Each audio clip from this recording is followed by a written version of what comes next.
Lawmakers in the state Senate are set to approve the state's next two-year budget this evening. News 8 political reporter Mike Cerulli is live at the Capitol with more on this. Mike. Yeah, hey, good evening to you. And we've been talking about this two-year $55.8 billion budget for a couple days now. I want to tell you about some of the specifics of what's inside here.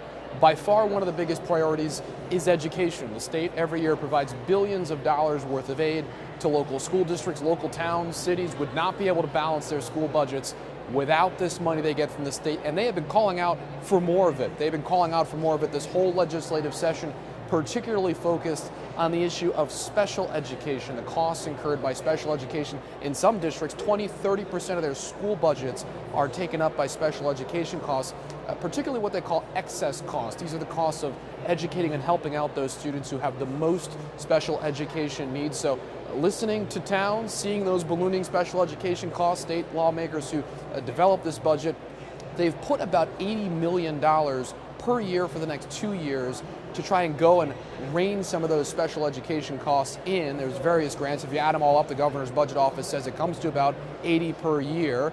And lawmakers say they've also included measures in this budget to try and actually cap and control some of the costs of providing services, special education services, to local school districts. This does, it says, it really puts cost containers on the funding that we give, so that we're just not writing blank checks to providers, so that districts have a better way to budget. There's more accountability there.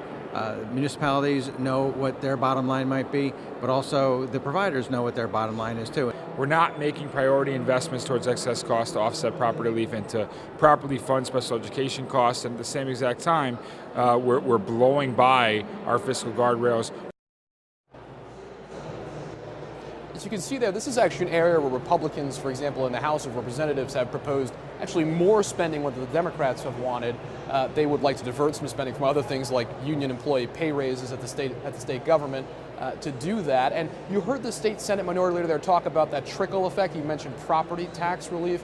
That's because the amount of money that the state government gives to school districts helps the towns balance their budget and in turn potentially not have to raise property taxes to fund their schools. So there is that trickling effect from what the state invests in schools all the way down to your property tax bill. Coming up at 6 o'clock, we'll talk more about that overall state aid to local schools, not just special education. It's a pretty big increase. We'll tell you what it all means when we see you at 6 o'clock. For now, live at the state capitol, Mike Cerulli, News 8.